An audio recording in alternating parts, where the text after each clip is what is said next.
Oke, cek-cek dulu nih, cek-cek dulu suara. Ya, cek-cek dulu suara. Satu dua tiga, satu dua tiga.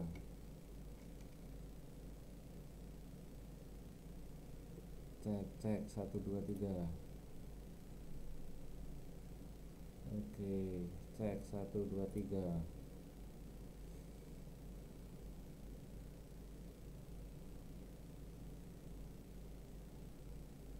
Satu dua tiga. Cek, satu dua tiga. Iya. Oke, cek, satu dua tiga.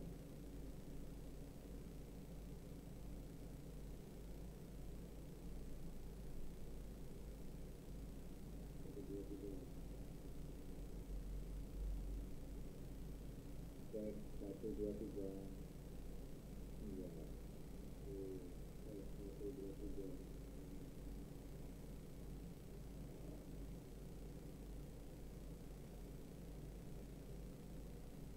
Satu dua tiga. Cek, satu dua tiga. Iya. Oke, cek, satu dua tiga.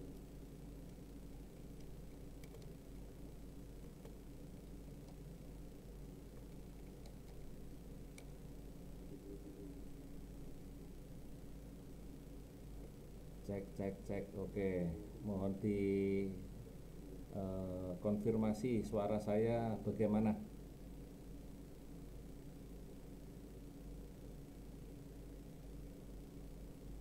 Iya, suara saya bagaimana? Mungkin ada komentar.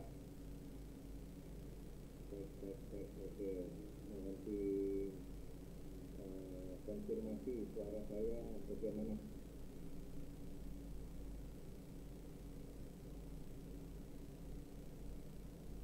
Ya, suara saya bagaimana? Mungkin ada komentar. Oke, nanti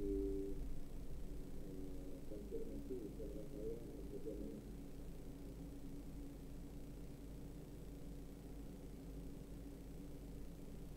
Ya, suara saya bagaimana? Mungkin ada komentar. Oke, nanti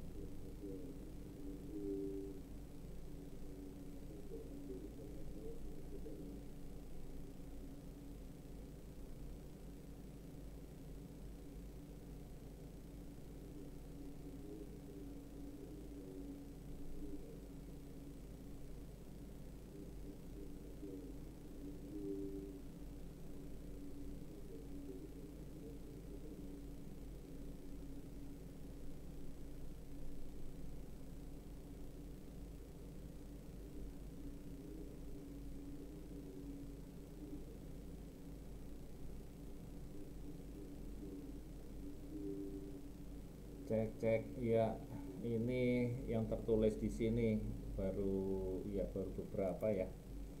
Oke, oke. Terima kasih Bu Turinem, Pak Salman Yu ya. Bu Okta ya, selamat datang. Selamat bergabung. Muhammad Bisri ya, terima kasih hadirnya. Safra ya, terima kasih Bu Turinem. Suaranya kurang keras. Oke, saya coba dulu ya suaranya. Cek, cek suara. Bu Siti Haryati. Oh, Bu Anu. Lupa saya. Semangat pagi Bu Okta. Ya, Bone hadir. Terima kasih. Suaranya kurang keras. Oke, saya coba dulu ya suaranya. Cek, cek suara. Oke, masih banyak yang ini ya. Nah, sambil saya nunggu teman-teman, sambil saya juga ngecek yang lain-lain. Iya, terima kasih atas kehadirannya ya, Mas Nova, Bu Tanti ya, terima kasih. Iya, Bu Sulis, terima kasih ya. Masih kurang jelas. Oke. Oh, terima kasih Bu Sulis, suaranya jelas. nggak ada suaranya. Waduh, ini Bu Sari, coba dicek lagi ya Bu ya, sambil saya nunggu ngecek-ngecek dulu ini.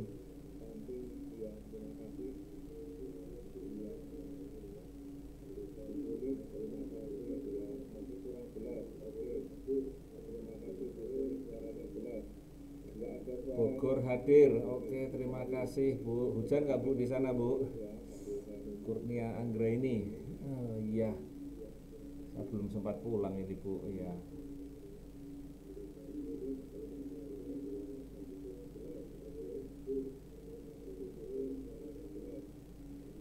Bogor hadir. Oke, terima kasih Bu. Hujan nggak Bu di sana Bu? Kurnia Anggra ini. Oh, iya, saya belum sempat pulang ini Bu. Iya.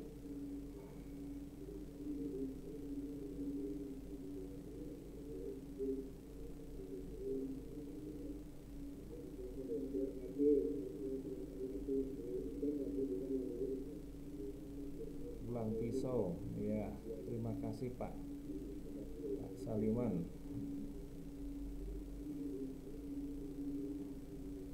Oke, mungkin sekitar 4 menit lagi ya kita mulai, teman-teman semua. Mohon bersabar sambil saya mengecek suara, sambil mengecek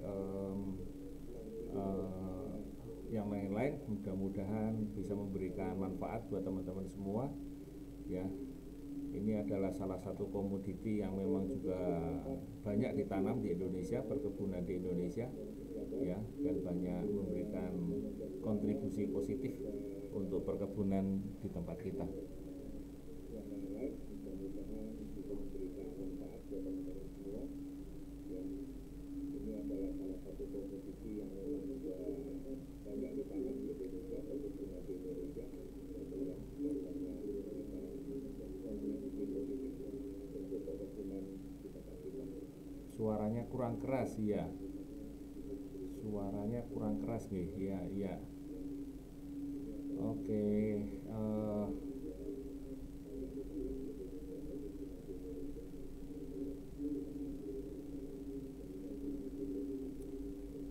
suaranya kurang jelas. Oke, ini gimana ya? Kecil banget suaranya. Oh, tes 1 2 3. Ini yang bener. Bentar ya, ini barangkali belum di on kah?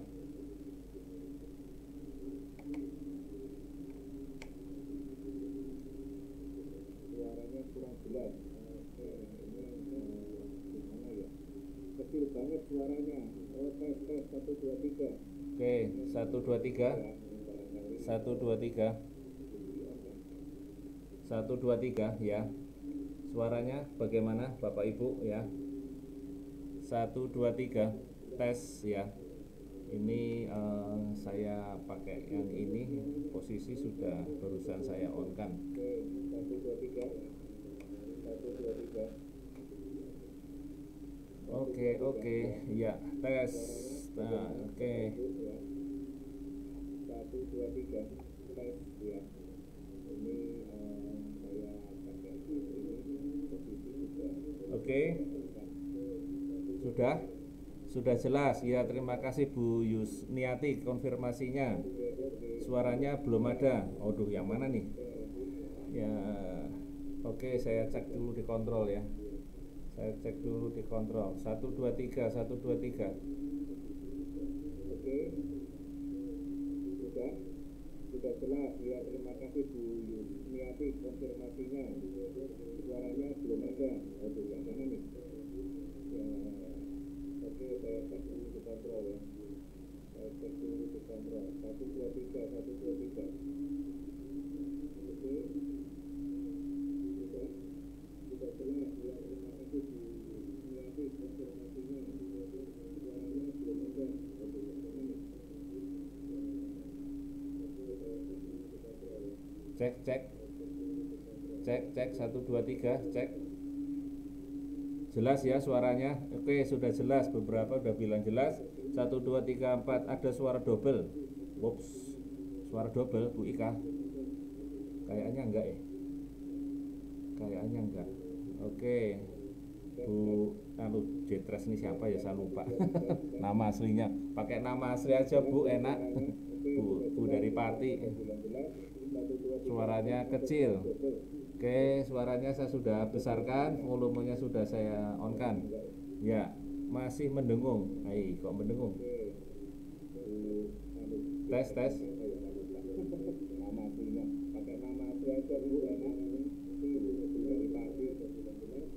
Oke, saya sudah dari kontrol, sudah bagus suaranya.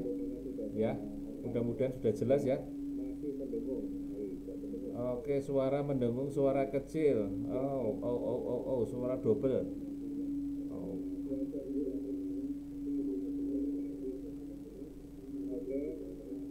Ya, oke, sebentar, saya double ya.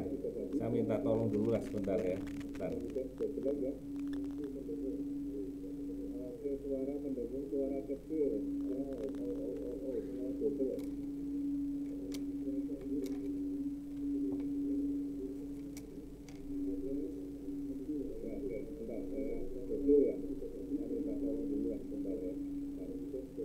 Nah, suaranya kok double mas, banyak kok suaranya double, double. Bisa, ini minta tolong mas, bentar mas.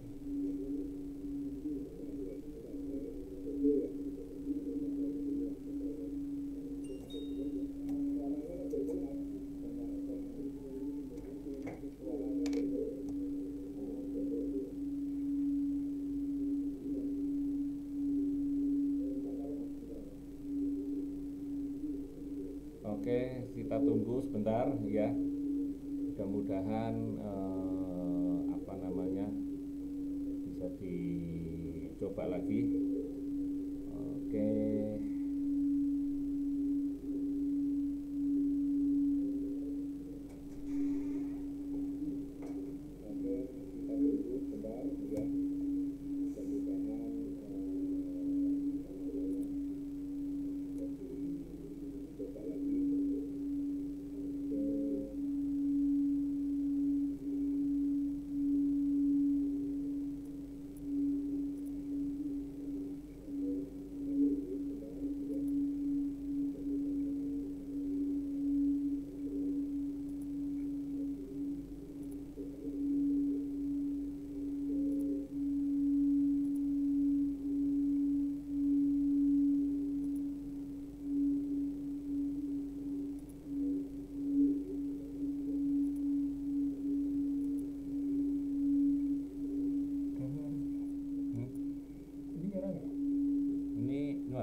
Oke, kayak gitu. Dikit ya terusan. Oh mbak, sini. Belum mulai belum? Oh, belum mulai. Belum di sini ya.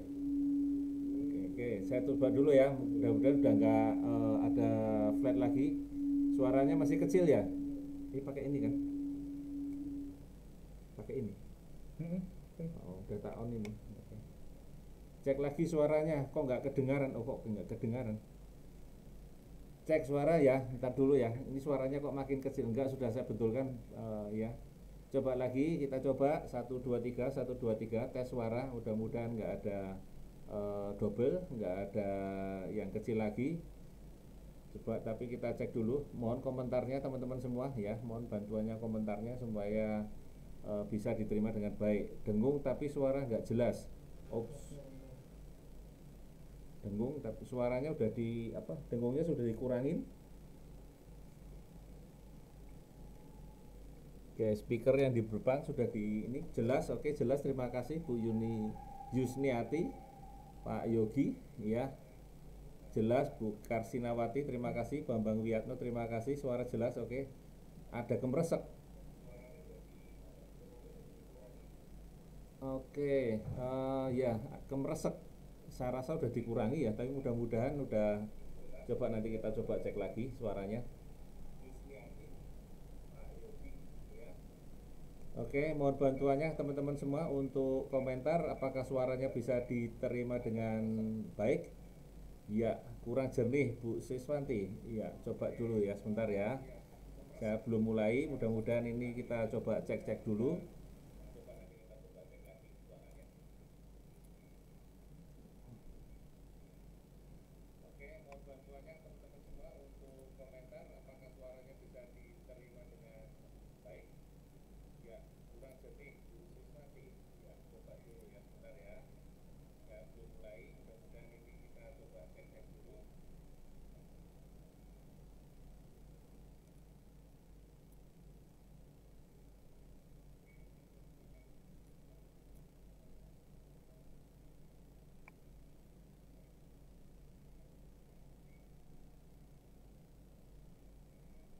Suaranya jelas tapi kurang keras dikit, Pak.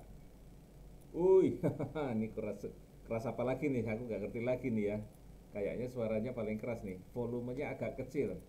Oke, saya coba lagi. Jelas, Pak Bambang. Oke, masih kurang jelas. Ya, Pak Windu ya, masih kurang jelas. Bu Intan jelas. Oke, mohon komentarnya teman-teman ya sambil kita eh,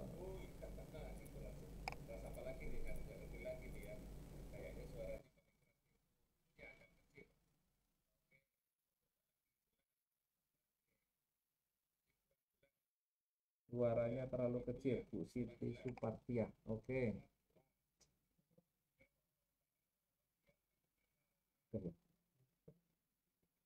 Oke, dari beberapa teman-teman ini sebagian sudah menyatakan beberapa yang jelas ya, beberapa yang sudah jelas. Tapi sekali lagi saya tunggu informasinya, mudah-mudahan em, apa namanya bisa diterima dengan baik supaya materi ini juga bisa dinikmati atau mungkin dibaca atau mungkin dipahami dengan baik juga. Ya, masih ya, mohon konfirmasi suaranya ya. 1 menit lagi insya Allah kita mulai ya, supaya bisa kita waktunya cukup ya sampai nanti.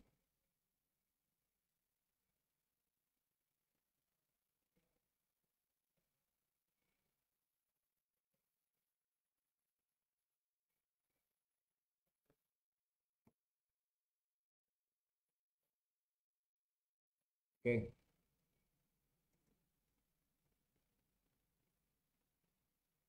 baik teman-teman semua, Assalamualaikum warahmatullahi wabarakatuh. Semangat pagi ya. Hari ini kita akan berbagi mengenai karet ya, karet di mana kita adalah negara komoditas nomor duanya. Indonesia adalah karet setelah sawit ya. Namun sebelum itu saya ucapkan dulu ya, turut berduka cita atas meninggalnya Bapak Harmanto, yaitu suami dari Ibu Lailatul Afifah. Kemudian Bapak Lis Wahyu Adias Setiawan ya, yang dimana eh, menjadi kecelakaan pada waktu itu di kapal Nanggala 402 menjadi korban ya. Kami turut berduka cita, semoga arwah beliau diterima di sisinya dan keluarga yang ditinggalkan mendapatkan kesabaran ya. Ya, baik, kita mulai teman-teman semua. Kami singkat saja, di sini adalah 6 langkah sukses dalam budidaya karet ya, karet. Nah, teman-teman semua, semoga teman-teman semua, mitra-mitra semua, sahabat-sahabat semua dipanjangkan umurnya ya, dipanjangkan umurnya, diberi kesehatan dan sehat ya. Dalam situasi yang pandemi seperti ini kita tetap berbagi, namun juga jangan lupa kita tetap menjaga kesehatan dan menjaga supaya tetap kita sehat. Dan semoga kita selalu menjadi orang-orang yang bermanfaat untuk orang yang lain. Jadi kita akan memberikan nilai positif kepada orang-orang yang lain. Ya. Nah, Bapak Ibu, mitra-mitra semua, teman-teman semua, sahabat-sahabat semua, ya. Kita mulai ya, kita di perusahaan PT Natural Nusantara, alamatnya di Jalan Siliwangi nomor 72 ya.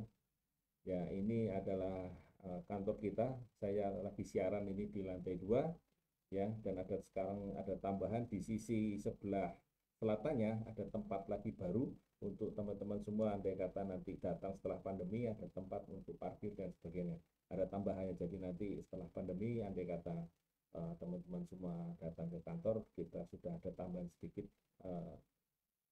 lahan untuk tambahan parkirnya ya, dari yang sekarang.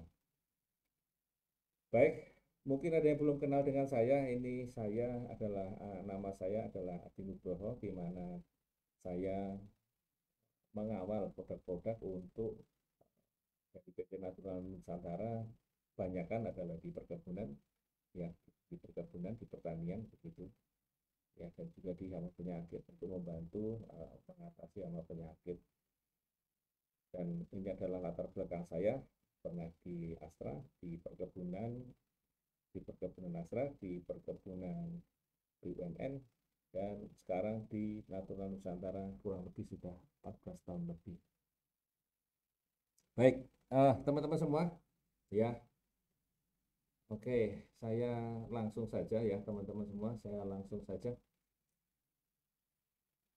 Karet, ya, 3 negara penghasil karet itu ada Thailand, ada Indonesia, dan ada Malaysia, ya. Dan Indonesia memiliki luas lahan 3 hingga 3,5 juta per 3 sampai 3,5 juta hektar, ya. Sementara negara yang lainnya lebih kecil. Namun dari sisi penghasilan ataupun produksinya, Indonesia nomor 2 setelah Thailand, yang dimana luas lahannya lebih kecil, tetapi produksinya lebih tinggi, ya. Jadi negara-negara karet di dunia itu negara-negara yang terbesar adalah tetap 3 ini, Thailand, Indonesia, dan Malaysia. Cuman Indonesia memiliki luas lahan yang cukup besar, namun dalam produksinya hanya di nomor 2, ya. Jadi sungguh ini adalah peluang kita untuk membantu petani-petani karet untuk meningkatkan produksinya. Nah, teman-teman semua, ya, ini adalah daerah di mana produksi karet itu dihasilkan. Yang pertama adalah di Sumatera Selatan, Sumatera Utara, Riau, Jambi, dan Kalimantan Barat, ya. Namun sekarang kita sudah mulai tambah lagi di berbagai daerah, yaitu sekitar 10 provinsi mulai tahun 2018, ya. Ini adalah sumber dari Kementerian Pertanian bulan Juni 2019. Ada beberapa daerah yang di Sumatera maupun yang di Kalimantan, ya. Ada 3 di Kalimantan, yaitu Kalimantan Barat, Kalimantan Selatan, dan Kalimantan Tengah. Sementara sisanya di Sumatera, ya. Dari 10, 7 di Sumatera, 3 di Kalimantan, ya. Jadi terbesar masih di Sumatera Selatan, hampir 1 juta hektar, ya, hampir 1 juta hektar. Baik, 6 langkah ini yang akan saya ceritakan dan saya sharingkan hari ini adalah, yang pertama adalah syarat tumbuh daripada tanaman karet, kemudian klon-klon karet yang direkomendasikan, kemudian bahan tanam dan bibitnya, bahan tanaman, ya, persiapan tanamannya sendiri pada lahannya, kemudian yang tidak kalah pentingnya adalah pemeliharaan, ya, yang kemudian adalah nanti kira-kira kita akan cerita tentang panen ataupun sadap, ya, tapi ini hanya sekilas karena banyak pernak-perniknya di panen, ya, sebetulnya di tanaman karet ini. Ya, yang pertama adalah syarat tumbuhnya. Kita tahu adalah karet ini memerlukan daerah sekitar 15 derajat lintang selatan dan 15 derajat lintang utara. Di antara itu membutuhkan curah hujan kurang lebih sekitar 1.500 hingga 3.000 mili per tahunnya. Tempat ataupun tinggi tempat yang ideal antara 0 sampai 12 di atas permukaan air laut. Nah, ini idealnya adalah di situ, ya, teman-teman semua. Kemudian suhunya sekitar 25-35, ya. Kemudian kecepatan anginnya jangan terlalu kencang, misalnya di pinggir pantai, yaitu terlalu tinggi, ya, kalau di pinggir pantai, tapi maksimum adalah 30 km per jam. Kemudian kemiringan tanahnya sebaiknya, ini adalah sebaiknya adalah kurang dari 10%. Jadi kalau terlalu tajam kurang disarankan. Kemudian pH tanah rata-rata di tanaman karet ini adalah kurang lebih sekitar 4,3 sampai 5, jadi agak sedikit asam masih bisa. Nah, drainasenya yaitu kita memerlukan kondisi yang sedang, ya. Kondisi yang sedang. Ini adalah beberapa syarat tumbuh tanaman karet.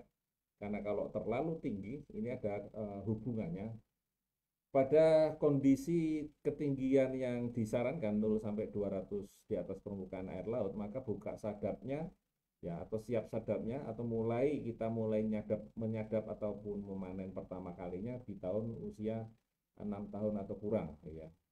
Makin tinggi ya, berkelipatan dari 200 ya, kelipatan dari 200 bertambah 1 tahun, bertambah 1,5 tahun, kemudian dan seterusnya sampai ketinggian 1000 di atas permukaan air laut bisa mencapai 10 tahun lebih ya. Jadi ini sangat berhubungan ya.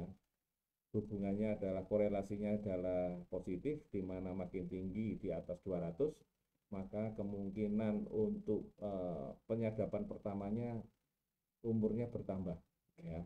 Jadi disarankan di rata-rata ketinggian 0 sampai 200 meter di atas permukaan air laut.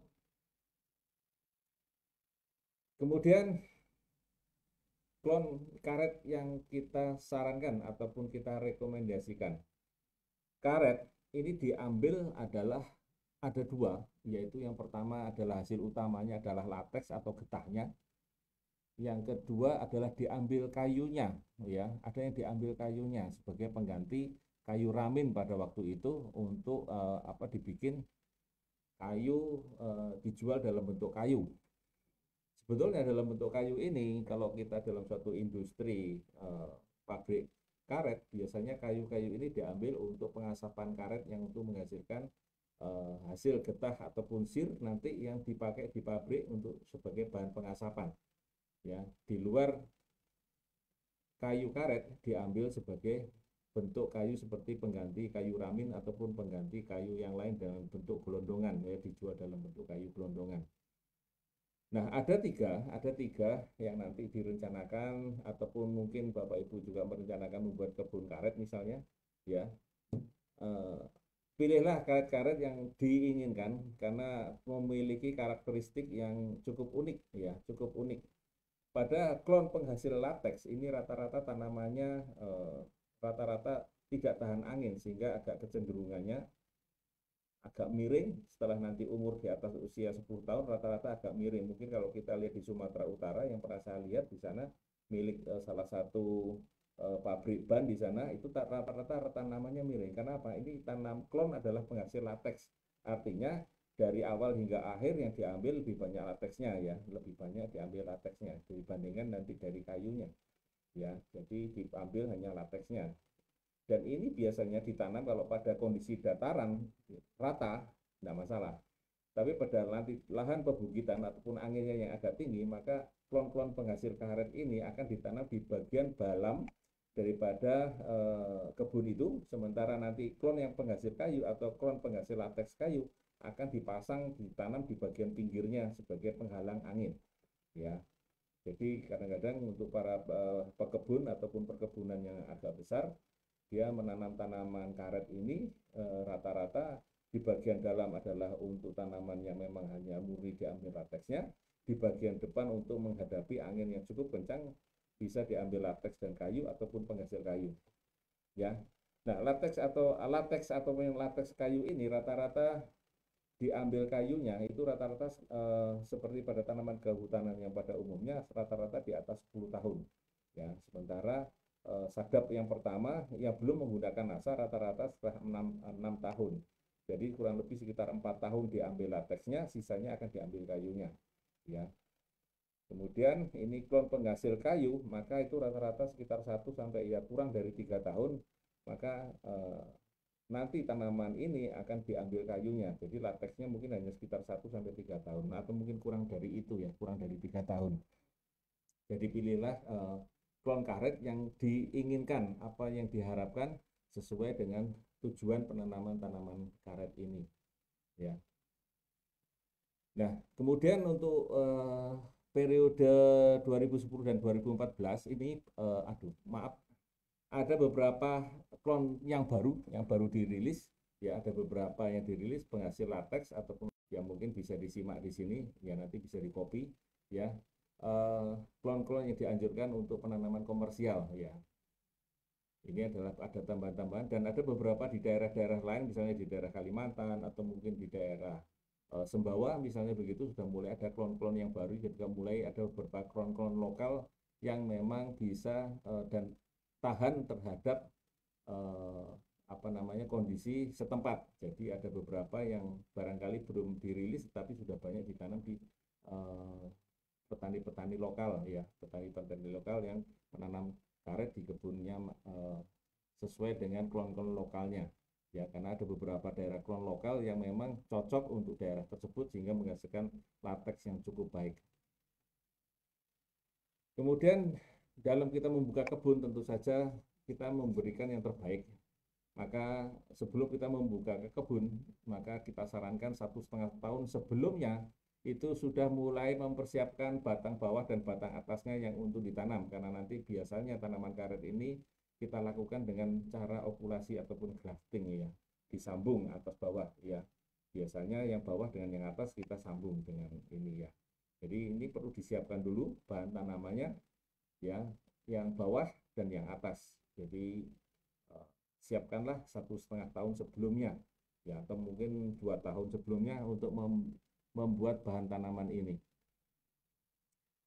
Nah, kemudian setelah kita mempersiapkan 1,5 tahun sampai 2 tahun, maka kita memulai persiapan tanam dan penanaman.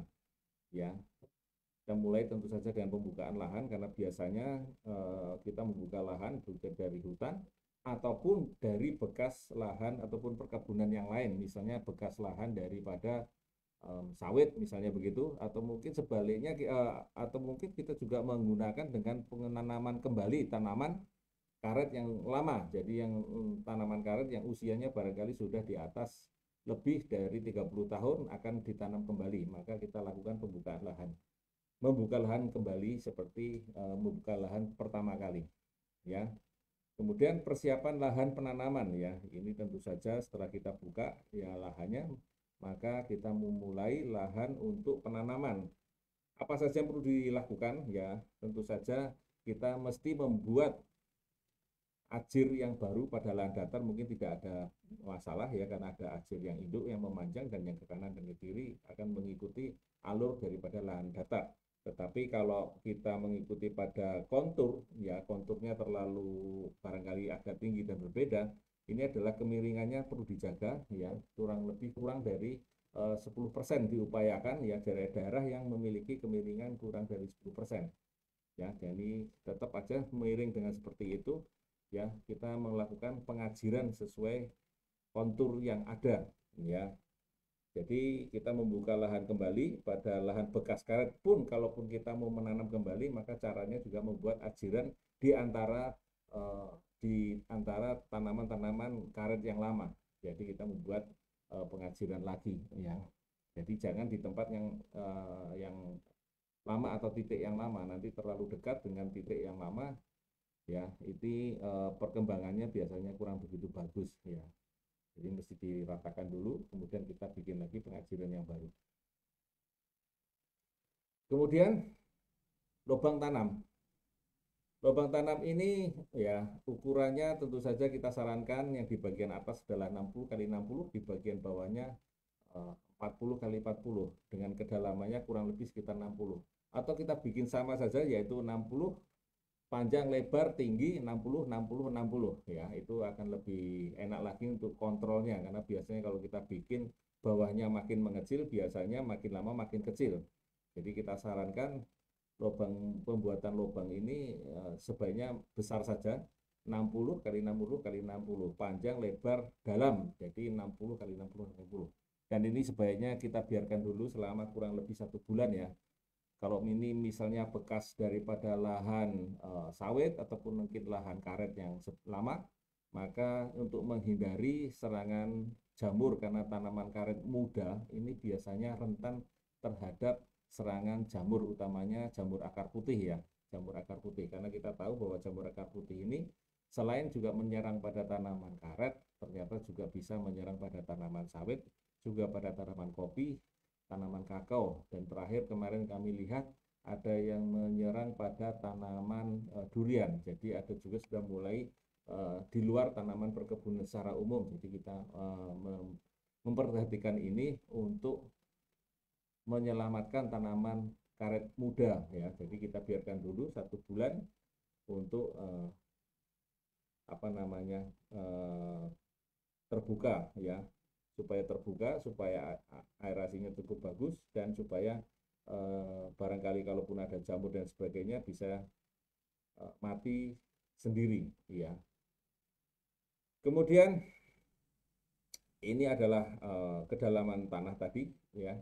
Kita buatkan ajirnya adalah seperti itu ya, dan kita menanam di tengah-tengah ya. Kita menanam di tengah-tengah lubang ataupun petakan untuk bibit karet muda itu sudah ditanam di tengah-tengahnya ya, kira-kira seperti itu. Maka untuk bagian topsoil dengan subsoil kembalikanlah sesuai dengan bagiannya. Kalau untuk itu diambil di subsoil taruh di kiri, topsoil taruh di kanan, maka nanti yang dari kiri masuk dulu, yang dari kanan belakangan ya. Kembalikan seperti semula. Kemudian teman-teman semua, mitra-mitra semua ya, ini adalah seleksi bibit dan penanaman bibit.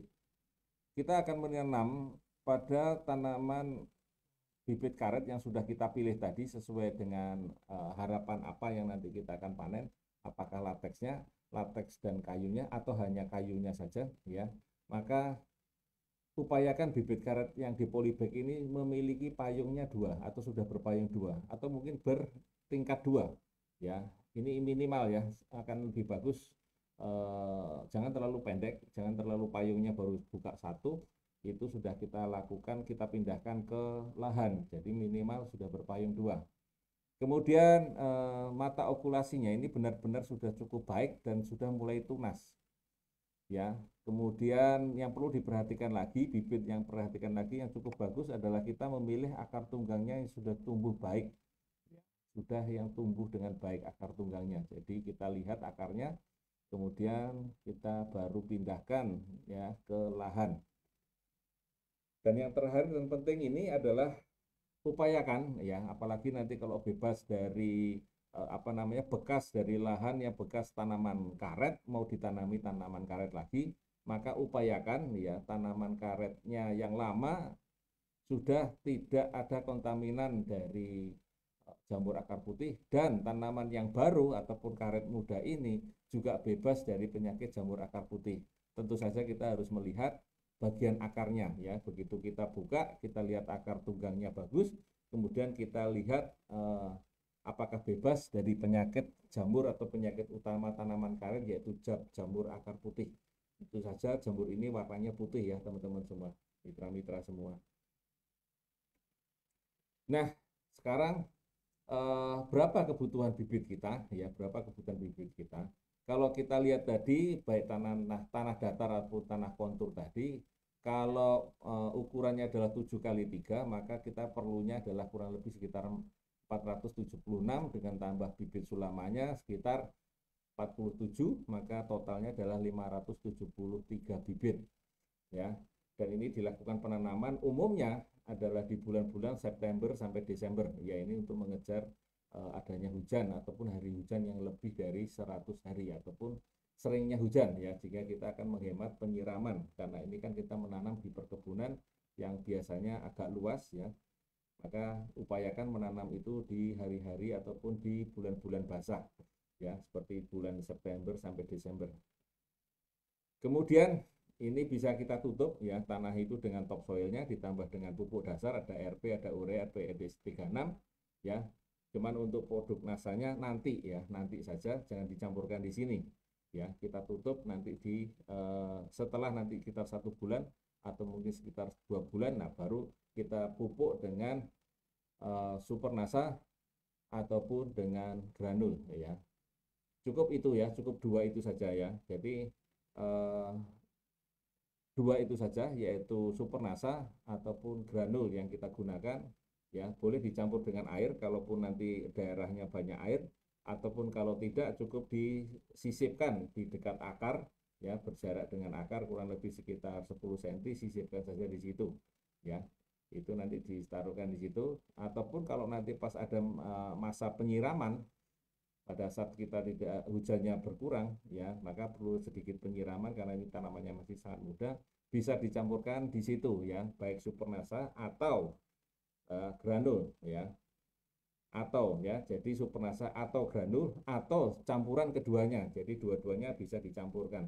Jadi supernasanya mungkin dikasihkan kurang lebih sekitar 1 sendok, atau mungkin kita bisa berikan sekitar 5 sampai 10 sendok granulnya dicampurkan di situ ya.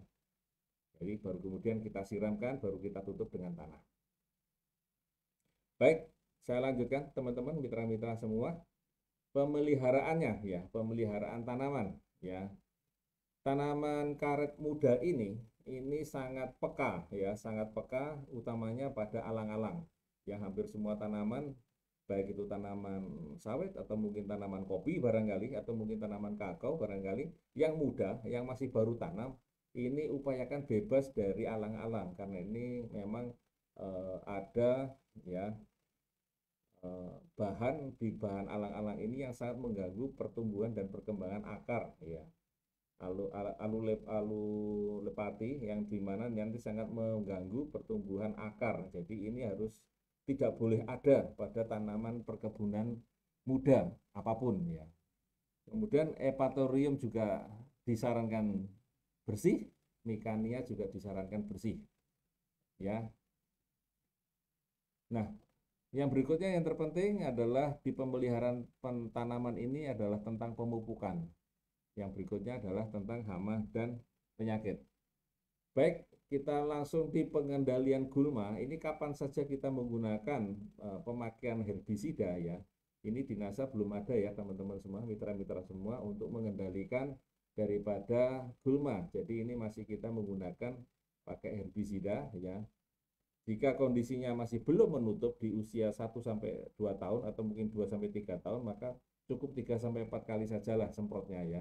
Dengan jarak lebar ataupun jalurnya atau lebar piringannya kurang lebih sekitar 1,5-2 meter. Ya, ini piringannya. Kalau tanamannya sudah makin besar dan tanaman ini belum menghasilkan ya, ini belum menghasilkan, maka sudah mulai menutup, maka semprotnya cukup 2-3 kali. Ya. Kemudian pada tanaman-tanaman yang sudah menghasilkan atau yang sudah disadap ya, atau sudah dipanen dan sudah menutup, ini cukup 2-3 kali dan sampai hanya rata-rata sekitar 2 kali saja ya. Ini kita lihat kondisi lapangannya, kita lihat dari kondisi gulma yang ada ya. Jadi mempertimbangkan ataupun melihat kondisi lapangannya. Kalau memang perlu 3 kali ya, mau tidak mau kita harus semprot 3 kali. Ya. Baik,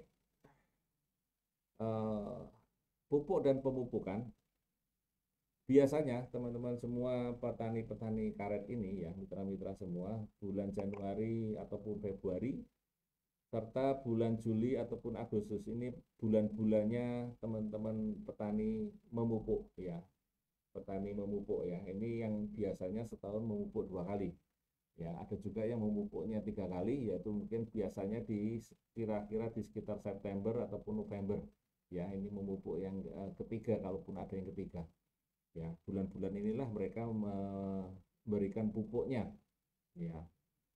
Nah, dosis pemupukannya pada pupuk makronya seperti ini. Ini adalah pupuk dasarnya 1, 2, 3, 4, 5, umur 1 tahun, 2 tahun, 3 tahun, 4 tahun, dan 5 tahun. Ya, ini adalah masih menggunakan urea SP36 maupun KCL ya, ataupun kita bisa ganti dengan ZA TSP ataupun KNO3 ya. Ini kurang lebih sama dengan dosisnya ya. Ini adalah tanaman yang belum menghasilkan. Jadi rata-rata tanaman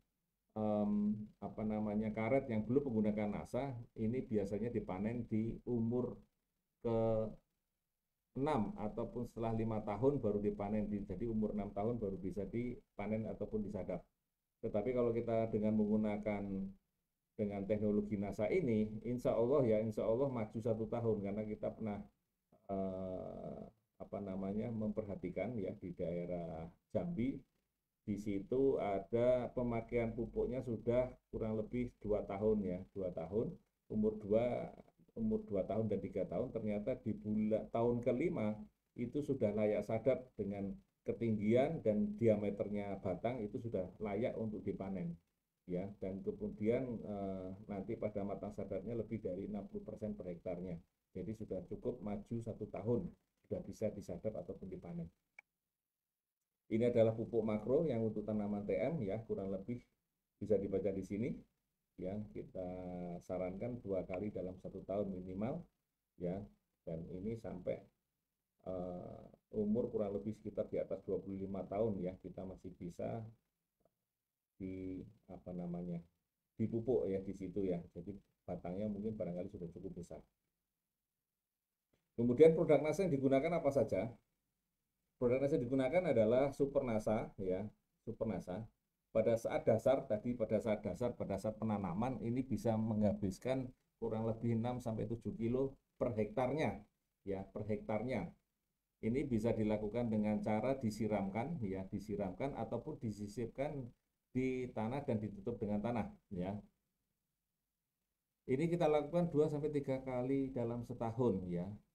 Jadi umur 1, 2, 3, 4. Kalau kita rutin dari awal, maka tahun kelima insya Allah sudah bisa panen. Maka saya tulis di sini adalah tanaman yang belum menghasilkan cukup sampai umur 5 tahun ya. Cukup sampai, artinya setelah 5 tahun dia sudah masuk kepada tanaman yang TM ya. Kalau yang belum menggunakan NASA, tentu saja biasanya panennya baru dimulai setelah 5 tahun. Sebenarnya dengan NASA ada beberapa kesaksian yang mengatakan bahwa pemakaian rutin 2 tahun di awal-awal itu akan memberikan tambahan waktu 1 tahun ya, tambahan waktu 1 tahun masa panennya.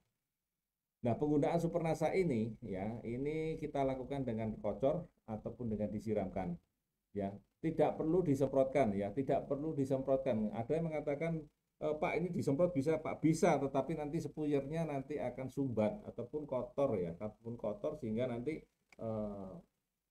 petani karet nanti akan kesulitan bolak-balik akan mengganti spuyernya, atau barangkali nanti akan kesulitan karena makin banyak endapannya yang ada di bagian pucuk. Kalaupun mau semprot ya otomatis spuyernya akan dibuka, tetapi nanti ini tidak efektif ya, kurang efektif. Dan semprotnya teman-teman semua itu cukup disemprotkan di bagian bawah ya, di bagian batang bawah. Batang artinya bukan semua batang atau semua sampai ke daun begitu, enggak ya, cukup di bagian bawah ya, cukup di bagian bawah ya teman-teman semua. Jadi bukan disemprotkan sampai ke atas-atas ya, sampai ke atas-atas. Nah, teman-teman semua ya, yang kedua adalah dengan menggunakan granul. Jadi kita menggunakan granul, yaitu kita menggunakan pada saat di awal itu adalah 5 sampai 6 sak ya per hektarnya ya. Kemudian pada tahun pertama, kedua, ketiga, dan keempat ini bisa bertambah sekitar 1 sak ya kurang lebih. Dan ini diberikan 2 sampai 3 kali setahun ya.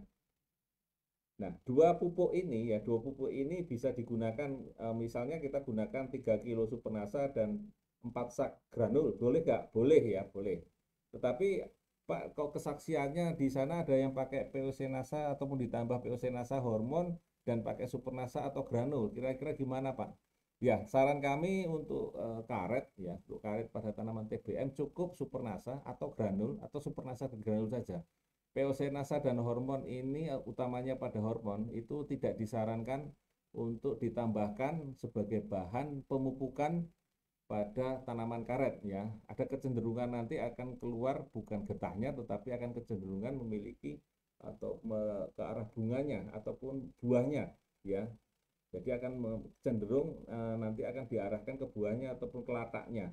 Ini nanti akan berbanding terbalik, kalau keluar kelataknya maka getahnya akan turun ya. Sementara kita berharap tanaman karet ini yang kita ambil adalah getahnya atau lateksnya ya, sehingga harapannya adalah lateksnya yang keluar, tetapi apa daya yang keluar kelataknya karena ada tambahan daripada hormonik tadi. Jadi saran saya semua tanaman karet ya tidak perlu menggunakan lagi POC Nasa maupun hormon. Bahkan banyak di kesaksian-kesaksian memang ada yang menggunakan dengan POC Nasa sama hormon. Tapi sekali lagi kami sarankan cukup dengan Supernasa atau granul atau Supernasa plus granul ya. Jadi tidak perlu penggunaan POC Nasa ataupun hormon, kecuali disemprotkan pada bagian batang yang masih bisa disemprotkan ataupun daun yang masih bisa disemprotkan ya, bukan di tanah. Karena POC Nasa sama hormon ini ya, ini efektif pada daun ya, efektif pada daun dan batang atas. Kalau di akar kurang begitu efektif ya, kurang begitu efektif. Oke. Ya, ini sambil saya lihat teman-teman semua ini cukup banyak ya. Ya, terima kasih semuanya yang telah hadir di sini, yang telah mendengar informasi tentang karet ini ya. Ini adalah pemupukan yang menggunakan dengan NASA ya, tambahannya dengan NASA. Kemudian yang kedua, ini kita mengenal lagi dengan Glio dan BVR, di mana ini adalah kondisional. Pada penanaman awal atau di dasar ya, penanaman pada saat awal tanam ya, kami sarankan Glio ini tetap diikutkan ataupun diberikan, walau mungkin cuma sekali pun tidak masalah, karena tanaman karet muda ini sangat sangat rentan terhadap yang namanya jamur akar putih, apalagi lahan yang ditanam, lahan baru itu adalah bekas lahan tanaman karet ya. Maka sebaiknya Supernasa nanti dicampur dengan Glio atau granulnya dicampur dengan Glio, baru kemudian ditebarkan bersamaan atau disiramkan bersamaan. Untuk yang BVR, ini tentu saja untuk jaga-jaga, apalagi di bagian pucuk tanaman ini kan masih cukup muda, maka bolehlah sekali ataupun 2 kali dalam setahun itu ya, sebagai ada selain pupuk dasar, maka semprotkanlah BVR ya, semprotkanlah BVR 10-12 kotak per hektarnya ya. Bisa sekali ataupun 2 kali dalam setahun, tetapi untuk jaga-jaga di awal kita sarankan Glio dimasukkan, BVR disemprotkan ya. Itu teman-teman semua pada tanaman TBM ya. Untuk tanaman yang sudah menghasilkan, maka kita mulai yang pakai NASA ini adalah umur 5 tahun. Ya, umur 5 tahun ke atas penggunaannya adalah bertambah sedikit ya, dengan interval yang kurang lebih sama. Termasuk Glio dan BVR ini adalah nantinya kondisional ya, kondisional. Ya, kondisional. Tetapi kami sarankan untuk daerah-daerah yang rawan terhadap jamur akar putih ya, dengan ditandai adanya tanaman karet yang daunnya ada sebagian yang berwarna kuning dan menggugurkan, sebagian kuning dan menggugurkan daunnya kuning, atau mungkin ditandai dengan beberapa tanaman yang mungkin serangan yang hebat, kita lihat pada pagi hari masih tegak berdiri, kita lihat besok pagi atau 2 hari lagi ternyata tanamannya sudah tumbang. Nah, ini hati-hati, maka pemberian Glio sebaiknya lebih sering di daerah tempat-tempat yang dilihat ataupun dirasa memang perlu pendapat Glio ya, pendapat Glio di daerah-daerah yang dekat tumbangan-tumbangan karena jamur akar putih tadi. Jadi agak sering di daerah-daerah yang tumbangan ada kemungkinannya jamur akar putih tadi. Ya, jadi kita cukup menggunakan Supernasa atau granul ya, Supernasa atau granul, atau Supernasa dan granul. Jadi misalnya bisa kita mix antara Supernasa plus granul. Jadi Supernasanya 3 kilo, granulnya cukup 3 atau 4 sak saja dicampurkan, kemudian dicampur dengan Glio jadi satu boleh ya. Kemudian baru kita pupukkan ya, kita berikan di pupuknya. Oke, seperti itu ya teman-teman semua. Ini adalah pemupukan penggunaan produk NASA pada tanaman karet. Kemudian hama dan penyakit. Saya melihat di sini ada 3 penyakit utama pada tanaman karet ya. Pada tanaman karet, yang utama adalah jamur akar, yang kedua adalah gugur daun, yang ketiga adalah bidang sadap ya. Yang mulai dari yang pertama adalah tentang jamur akar. Jamur akar tadi sudah saya sampaikan bahwa penyakit utama pada karet adalah jamur akar putih atau sering disingkat dengan JAP ya. Dengan ciri-ciri ada benang putih yang menempel pada akarnya ya, akarnya jadi busuk, jadi lunak, kemudian berwarna coklat ya. Kemudian serangan ini rata-rata dimulai setelah 6 bulan ya. Kemudian serangan ada lagi itu setelah 6 tahun ya. Setelah 6 tahun jika ya jika jadi cukup apa namanya ya, serangannya ini cukup cepat. Tandanya sederhana sebetulnya, cuman kita perlu waspada bahwa kalau ada daun pucat berwarna kuning ujungnya terlipat ya, kemudian dari jauh misalnya kalau tanaman-tanaman karetnya sudah tua, ada sebagian daunnya berwarna kuning dan gugur, sebagian ada yang hijau, sebagian ada yang kuning. Coba cek bagian akarnya ya, mudah-mudahan jamur akar putih ini sudah ada di situ ya, sudah mulai menyerang satu persatu. Jadi alangkah baiknya mulailah segera dengan dikocor dengan glio ya, segera dikocor dengan glio ya. Ini kemarin kami menemukan jamur akar putih di daerah Jambi ya, luas lahannya kurang lebih sekitar 500-an hektar lebih, di mana tadi saya sampaikan bahwa kita sekarang pagi ini kita melihat tanaman itu masih berdiri, umur tanaman karetnya masih kurang lebih sekitar 2-3 tahun. Ya, kita melihat tanaman itu masih berdiri, besok kita lihat tanamannya sudah tumbang dan seterusnya. Begitu kita lihat ternyata bagian bawahnya ada benang putih kayak sarang laba-laba begitu. Nah, di situ membuat akarnya jadi busuk, lunak dan tanamannya tumbang. Ya, ini segera diatasi dengan glio dan alhamdulillah pada waktu itu cukup terbantu ya, cukup terbantu serangan jamur akar putih pada tanaman di Muaro Jambi, yaitu terbantu tidak menyebar kemana-mana lagi ya. Nah, kemudian ini adalah tandanya teman-teman semua, tanda yang biasanya jamur akar putih kalau kita lihat ada seperti ini, seperti pada lingkaran merah ataupun agak spesifik seperti sarang laba-laba ya, sarang laba-laba ya. Ini kalau dikerok agak kesulitan, maka kulitnya nanti juga akan rusak, dan kalau kita serangannya cukup hebat biasanya sudah berwarna batangnya sudah berwarna kecoklatan dan baunya cukup menyengat. Yang kedua, setelah jamur akar putih ada jamur akar merah yang serangannya berbeda. Namanya jamur akar merah, jadi warnanya tentu saja juga merah ya, dan akan ada lendirnya. Jadi kalau jamur akar putih tidak ada lendirnya, kalau jamur akar merah ada lendirnya. Baunya cuma sama-sama busuk ya, cuman warnanya merah ya. Kalau tadi jamur akar putih, kalau ini jamur akar merah ya, sama sebetulnya, menyebabkan kerugian pada tanaman karet, utamanya pada tanaman-tanaman yang masih muda ya. Kemudian pengendaliannya, kalau memang masih tanamannya sehat bisa kita jaga dengan pemberian belerang. Tapi kalaupun kita nggak ada belerang di sana, bisa kita gunakan dengan menggunakan glio ya, dengan menggunakan glio. Kalau itu tanamannya sakit ya, tanaman sakit, maka satu kotak glio ini untuk kurang lebih sekitar 10 tanaman ya. 10 tanaman ditebar di situ ataupun dilarutkan kemudian dibagi 10, disiramkan aja di dekat situ, atau kita gunakan dengan sistem mata angin utara, selatan, barat, timur ya. Kalau selatan, utara, tenggara, jadi 9 titik itu dikasih plus tanaman yang sakit.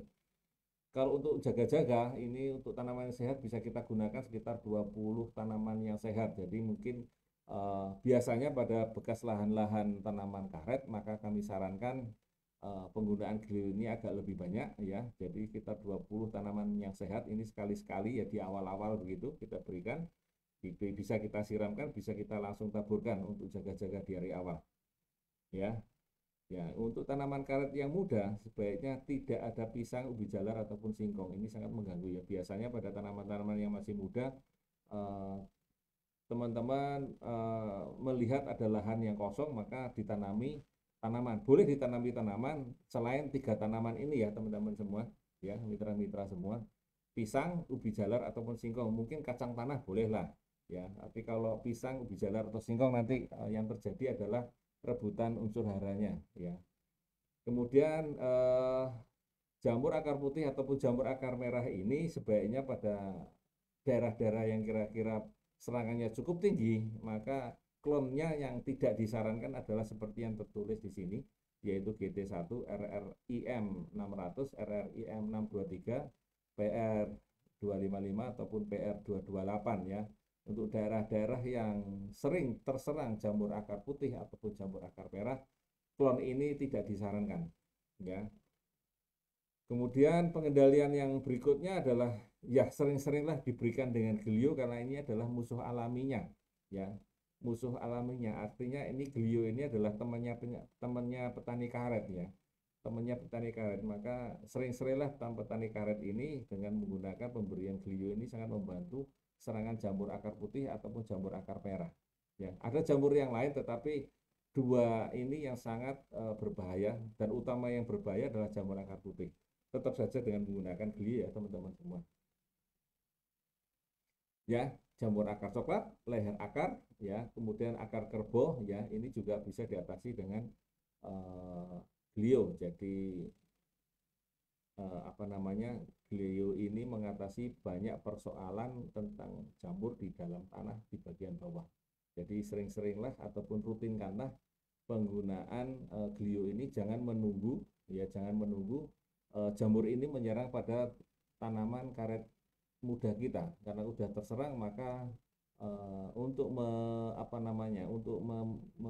mencegahnya ataupun barangkali mengendalikannya mungkin agak kesulitan, karena serangannya cukup hebat, utamanya di jamur akar putih. Ya, jadi mulai dari sejak awal berikanlah, cegahlah, dan rutinkanlah dengan menggunakan dengan Glio. Ya, itu saran kami.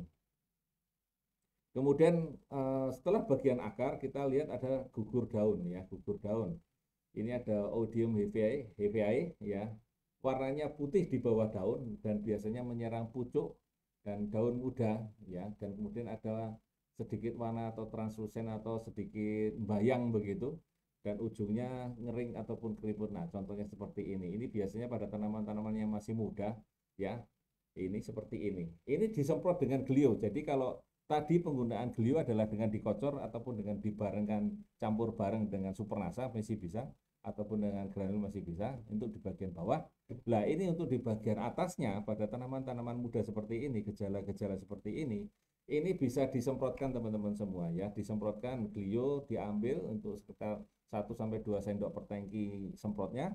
Tapi sebelum itu, ya, dimasukkan ke ember dulu, dilarutkan, disaring, ya, disaring. Nah, baru kita masukkan ke dalam tangki, kita yakinkan bahwa tangki itu sudah bersih, baru kita semprotkan, ya, bersih, bekas pestisida, bekas apa yang lain-lainnya sudah bersih, tidak berbau, baru kita gunakan dengan Glio untuk disemprotkan. Ya, ampasnya bisa digunakan untuk disebarkan di bagian akar, tidak apa-apa, ya. Kemudian kita semprotkan merata dan rutinkan, utamanya di bagian bawah daun, ya, utamanya di bagian bawah daun. Rutinkan. Ini biasanya kalau curah hujannya agak tinggi, biasanya serangan jamurnya juga cukup banyak, ya. Jadi rutinkan dengan menggunakan ini. Bisa 3-5 hari sekali, ya, tergantung dari tingkat serangannya. Kalau untuk bulan-bulan basah biasanya serangannya cukup banyak, maka dirutinkan, diseringkan gitu. Ya, sambil kita lihat barangkali ada beberapa teman-teman yang masih bergabung, ya. Oke, ya, cukup banyak, ya, yang bergabung. Terima kasih teman-teman semua. Suaranya kecil banget. Iya, tes ya suaranya Pak Buruhana atau Pak Rohana, ya. Maaf ini saya ya, coba suara saya, ya, mudah-mudahan suaranya terbantu, ya, karena ini sudah menggunakan dengan mic, ya. Kita lanjutkan, ya, pengendaliannya. Untuk yang gugur daun, jenis-jenis ini tidak disarankan, yaitu GT1, PR255, WR101. Kemudian, ya, ini tentu saja pemberian ureanya jangan terlalu banyak, ya, jangan terlalu banyak. Kemudian ini yang disarankan ada beberapa jenis yang sering di daerah-daerah, yaitu PR107, Afros, PR261, 300, ya. Itu untuk daerah-daerah yang sering terjadi gugur daun, ya. Jadi pengendalian yang lain adalah apa? Ya, tentu saja Glio ini mesti sering-sering diberikan. Jadi Glio tadi bermanfaat untuk di bagian bawah tanaman, yaitu di bagian akar. Nah, ini juga di bagian pucuk, utamanya serangan jamur tadi atau gugur daun tadi, ini sangat bermanfaat untuk mengendalikan dan mencegah, ya. Mengendalikan dan mencegah. Kalau mencegah belum ada serangan, berarti semprotlah dengan Glio dari awal. Kemudian mencegah dan mengobati. Dan ini bisa mengobati dengan Glio juga disemprotkan, ya. Disemprotkan dari atas, ya. Utamanya yang sudah 1 tahun itu masih bisa disemprotkan lah, ya. Yang payung 2 itu masih bisa disemprotkan. Kemudian yang lain lagi adalah Corynespora, ini ada halo hitam ya, tanda bulatan hitam seperti tulang ikan dan seterusnya. Ini seperti ini kurang lebih. Nah, tanaman-tanaman muda ini biasanya karena di pembibitan barangkali mungkin agak sedikit lama dan agak rapat, sehingga muncullah yang namanya jamur-jamur yang seperti ini. Nah, ini bisa kita lakukan penyemprotan baik setelah masih ada di pembibitan ya, ataupun sudah nanti ditanam satu persatu, maka segera kita semprotkan glio di bagian atas dan bawah daun. Jadi semprotnya atas bawah. Ya, pada saat penyemprotan ini memang bisa kita tambahkan penyemprotan POC-NASA sama hormon. Jadi POC sama hormon ini fungsinya adalah untuk menyemprot di daun. Ataupun dengan Green Star ini semprotnya di daun. Jadi bukan untuk akar ya, karena dia POC-NASA sama hormon ini efektifnya adalah di daun. Ya, cukup efektif di daun. Kemudian ya, untuk mencegah penyakit ini ya ada beberapa hal yang sering ditemui, itu adalah dekat dengan tanaman ketela pohon, tanaman angsana, akasia ataupun pepaya ya. Jadi tanaman-tanaman ini menyumbang ya penyakit ya, ini seperti ini. Corynespora ini ada tanda halo hitam, titik hitam ini. Jadi pindah-pindahnya jamur ini melalui tanaman-tanaman yang ini tadi ya, pindah-pindahnya itu melalui tanaman ini. Jadi hindarkanlah tanaman apa namanya, ketela pohon, pepaya ataupun akasia, karena biasanya tadi saya sampaikan pada tanaman-tanaman yang masih muda kecenderungan petani-petani kecil sawit petani-petani karet itu rata-rata di tanaman sela-selanya ditanami tanaman, boleh ya, boleh. Tetapi tadi saya sarankan tidak menanam tanaman ini yang ketela pohon ataupun pepaya, nanti akan menyumbang jamurnya juga ya. Singkong jangan ya. Kalau ubi boleh ya, kacang boleh barangkali ya, itu kacang boleh, itu bagus ya. Ini untuk karet sebaiknya ketela pohon ataupun pepaya ataupun angsana ini tidak disarankan ya. Nah, kemudian pengendaliannya sama seperti tadi, kita menggunakan dengan glio, disemprotkan ya, tapi disaring terlebih dahulu. Ambil 1 sendok atau 2 sendok per 10 liternya, diaduk dulu di dalam sebuah ember. Nah, setelah dilarutkan, kemudian airnya dimasukkan dengan disaring terlebih dahulu, kemudian dipenuhkan tangkinya, baru disemprotkan ke seluruh permukaan daun dan di bagian bawah daun ya, merata. Kemudian ada Chlorothuticum ya, pada ketinggian di atas 200 meter di atas permukaan air laut ini sangat rentan terhadap penyakit ini ya. Ya, ini warnanya pink seperti ini. Nah, seperti ini. Ini mirip ya, mirip. Kalau kita perlu hati-hati sekali, agak keriput seperti ini ya. Ini adalah penyakit yang disebabkan oleh Chlorothuticum ataupun jamur ini. Ya, sporanya berwarna pink ataupun merah jambu ya, tepi dan ujungnya keriput. Ya, serangan yang cukup hebat ini bisa mati pucuk ya, bisa mati pucuk, artinya bagian pucuknya kering. Ya, udah keriput nanti tiba-tiba kering. Ya, sama seperti tadi, kita bisa cegah dengan menggunakan glio, rutinkan dengan glio. Ada klon-klon yang tahan, ada BPM, IRC, RRIM, dan seterusnya. Ada Afros 2037 dan sebagainya. Kemudian pemberian urea yang agak lebih ya, membantu untuk membuat tunas yang baru ataupun tunas-tunas yang sudah ada itu menjadi lebih kuat ya. Tentu saja pemberiannya bisa digunakan dengan dua-duanya ini bersamaan, yaitu Supernasa dan glio ya. Kita langsung taburkan bersamaan ya, dua-duanya untuk membantu memupuk sekaligus mengendalikan jamurnya. Glionya disemprotkan di atas, Supernasanya dikocorkan di bawah ya. Seperti itu ya, teman-teman semua. Ya, suara saya rasa mudah-mudahan cukup bagus ya. Oke, nggak apa-apa, ya, mungkin masih ada telat-telat sedikit, nggak apa-apa, nanti bisa diputar ulang ya. Oke, kemudian ada beberapa jamur-jamur yang lain ya pada bagian daun ini, seperti ini, kayak tutul-tutul seperti ini, Phytophthora ataupun Helminthosporium sporium ya, seperti ini ya. Ini juga penyakit-penyakit yang terbawa oleh jamur di bagian pucuk-pucuk. Jadi perlu memang Glio ini digunakan dari sejak awal, baik untuk menjaga di bagian akar maupun menjaga untuk di bagian pucuk daun ya, utamanya pada tanaman-tanaman karet yang masih muda ya. Ini sangat rentan semuanya di situ. Ini bisa dibaca sendiri ya teman-teman semua, klon-klon yang tahan terhadap 3 jenis penyakit itu dan ketahanannya terhadap angin ya, terhadap angin. Ya, bisa dibaca di sini tabel ini ya. Barangkali di sekitar Bapak Ibu sekalian memang ada jenis-jenis yang diharapkan ya, ataupun klon-klon yang lokal yang dimana juga sudah memiliki ketahanan-ketahanan lokal lainnya, yaitu bisa kita gunakan. Ya, setelah bagian akar ya, kemudian bagian pucuk daun ya. Nah, sekarang penyakit-penyakit yang ada di bagian bidang sadap ya. Ini seperti moldy rot ya, moldy rot. Ini adalah lapisan tipis yang lama-lama kelabu ya, dekat bidang sadap, dan bila dikerok nampak bintik hitam ataupun coklat. Nah, ini serangannya bisa meluas sampai kambium, sampai bagian kayu, dan seperti nanti kayak karet tadi seperti dililit warna hitam ya, kayak dicekik begitu kira-kira. Dan bidang sadapnya tidak menjadi mulus lagi tetapi menjadi bergelombang ya.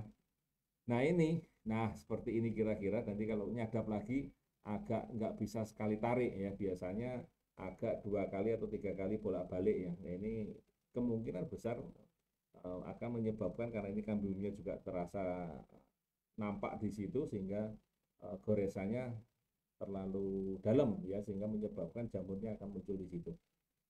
Maka disarankan tidak menyadap terlalu sering ya. Biasanya kan disadap 2 atau 3 hari sekali. Ini ditunda dulu untuk supaya kesehatan kulitnya membaik dulu. Jadi selama sekitar 1 atau 2 minggu kita lewati dulu ya. Kemudian ini mohon maaf teman-teman semua, kebetulan 3 produk ini masih diurus ya, artinya masih close order. Tetapi ini sebagai pengetahuan saja, karena beberapa teman-teman petani karet yang sudah menggunakan dengan ramuan ini ternyata cukup bagus ya, cukup bagus untuk mengendalikan penyakit moldy rot ini pada bidang sadap tanaman karet, yaitu dengan menggunakan Apento. Apento ini adalah singkatan Aero, Pentana, dan Pestona dengan komposisi 1:3:5 dalam 5 liter air ya. Dalam 5 liter air ini belum saya tulis teman-teman semua ya. 1 tutup Aero, 1 tutup Pentana, 3 tutup Pentana, dan 3 tutup Pestona dalam 5 liter air, kemudian dioleskan di bagian batangnya ya. Itu sambil kita tidak disadap dulu kurang lebih sekitar 2 minggu. Jadi selama 1 minggu 2 kali kita oles dengan menggunakan kuas atau mungkin dengan menggunakan jerami padi misalnya, begitu bisa saja ya, kita oleskan di situ ya. Biasanya nanti tanamannya sudah mulai subur kembali, kemudian kulitnya sudah mulai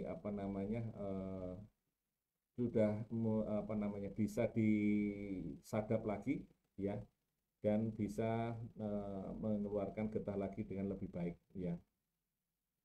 Untuk daerah-daerah tertentu sebaiknya tidak menanam jenis-jenis yang mungkin bisa dibaca di sini adalah PR 107, LCB ya, ataupun WR 101. Tapi untuk GT1 ataupun Afros masih bisa ya. Kemudian selama tidak disadap ya, maka tentu saja kita berikan juga pupuk tambahannya, baik Supernasa ataupun granul yang ditambahkan di situ ya. Jadi di luar pemupukan yang rutin ditambahkan Supernasa ataupun granul Organindo ya. Satu tanaman kurang lebih sekitar antara 15 sampai 20 gram Supernasa, atau ya sekitar 100 sampai 150 gram granul atau Organindo tambahannya, untuk membantu supaya moldy rotnya ini ataupun bagian dalam ini kulitnya sudah bisa diberes lagi, sudah membaik kembali, sehingga nanti pada saat beres bisa sekali tarik kita bisa terapkan atau kita beres dengan lebih baik ya. Jadi selama 2 minggu kita tidak sadap dulu ya. Seperti itu teman-teman ya, mau dirot ya. Kemudian kering alur sadap, ini yang diakibatkan oleh ground glass ya, karena terlalu sering disadap ya, terlalu sering disadap atau mungkin menggunakan dengan bahan perangsang yang lain ya. Jadi ada bahan yang ya boleh dibilang ini adalah mungkin salah satu mereknya adalah Etrel begitu, maka alur sadapnya itu menjadi kering, artinya kurang bergetah kembali. Begitu disadap ya ternyata getahnya nggak netes ya. Bagian yang kering biasanya menjadi gum atau blendok atau mungkin sebuah warna kecoklat-coklatan ya. Kemudian pada saat seperti ini getahnya encer banget ya, artinya netesnya kayak netes air biasa, bukan netes getah ya. Jadi kayak air biasa, bukan seperti getah karet biasa, jadi kayak air gitu. Nah ini kering alur sadap ya. Tentu saja apa saran saya ya sebaiknya tidak memakai perangsang ya, karena ini akan membuka keran tetapi tidak diisi sehingga akibatnya nanti kering ya. Ini yang terjadi di daerah Sumatera Selatan, yang mungkin beberapa kesaksian itu ada ibu seorang pemilik kebun karet kurang lebih sekitar 40 hektar itu yang dimana mati kering sadap. Nah kemudian kita menggunakan dengan NASA ini maka akan terbantu ya, akan terbantu untuk memulihkan kulit yang terlalu sering disadap dan memulihkan kesehatan kulit pada saat nanti kulit diberes akan keluar getahnya kembali ya. Ya saran kami adalah tetap ya untuk perangsang sebaiknya kita hindari. Ada klon-klon yang barangkali AFOS ataupun PR ya, kalau mungkin masih bisa disulam maupun diganti ya. Yang berikutnya adalah oles dengan Apento. Sekali lagi ini mohon maaf teman-teman semua, 3 produk ini masih close order ya, masih menunggu pihak dari manajemen untuk di Dinas Pertanian ya, di Kementerian Pertanian untuk kepengurusannya. Jadi kita mohon bersabar, tapi ini ada sebagai informasi dulu, yaitu Ampento itu bisa digunakan pada bidang sadap dan sering digunakan pada bidang sadap oleh petani-petani atau teman-teman kita petani karet ya. Nah kemudian rutinkan dengan pemberian supernasa ataupun granul ya. Biasanya kita sarankan pada seperti ini perangsangnya ditinggal dulu ya, baru kemudian kita pupuk dengan penggunaan supernasa ataupun dengan menggunakan granul ya. Ini sangat membantu. Kesaksiannya juga ada ya, kesaksian juga ada, bisa kita lihat di YouTube ya, YouTube resmi daripada NASA. Itu teman-teman semua ya, yang penyakit-penyakit yang sudah saya sampaikan yang paling sering dijumpai di perkebunan karet. Nah, bagian yang terakhir adalah penyadapan ya, disadap ya. Disadap itu atau penyadapan ataupun panen. Ya, kriteria matang sadap ya, kriteria matang sadap ini adalah seperti ini. Ya, lilit batang mencapai 45 cm. Jadi kalau kita lilitkan, kita putar dengan meteran itu kurang lebih sekitar 45 cm. Ya. Kemudian ketinggian ya diukur dari ketinggian 1 meter di atas tautan itu tadi, di atas daripada okulasinya. Kemudian kalau untuk yang dari biji maka sekitar 0,5 sampai 0,7 meter dari permukaan tanah. Jadi diukurnya adalah seperti itu ya. Minimal telah mencapai 45 cm ya. Kemudian sudah 60% ya dari luas kebun. Jadi minimal 60% dari luas kebun, maka boleh kita melakukan penyadapan. Ya, kemudian ketebalan kulit yang disarankan adalah 7 mili ya, 7 mili. Ya. Ini adalah kriteria daripada matang sadap. Kemudian tinggi bukaannya rata-rata antara 1,3 meter dari titik terendah alur sadap terhadap pertautan tadi. Ya, kalau dari biji berarti 1,2. Kalau dari okulasi, karena rata-rata sekarang banyaknya ada okulasi, maka 1,3 ya. Ini secara umum ya, ini secara umum adalah seperti itu. Ya, sekali lagi kalau untuk kita menggunakan dengan teknologi NASA ini, biasanya panen ini dimulai pada tahun kelima Sementara yang belum menggunakan dengan NASA biasanya dimulai dari tahun ke-6. Jadi alangkah bagusnya, alangkah baiknya kalau pada tanaman-tanaman yang masih tanaman belum menghasilkan padat karet, ya teknologi ini, teknologi NASA ini sangat membantu untuk mempercepat lebar lingkar batangnya sehingga mempercepat proses penyadapan ataupun proses panennya lebih maju lagi. Oke. Oke, saya lanjutkan ya teman-teman. Ya, ini adalah arah bidang sadapnya sekitar 40% terhadap bidang sadap. Jadi mohon maaf, ini alat saya yang saya bawa adalah namanya adalah alat tapping, di mana ini alat membantu untuk sudut daripada bidang sadap. Alat itu bisa digunakan untuk melihat 40 derajatnya, kemudian pemakaian kulit selama 1 bulan, kemudian kedalaman penderesan dan sebagainya. Itu ada namanya alat tapping, yaitu alat yang digunakan untuk kontrol pada saat awal pembukaan bidang sadap.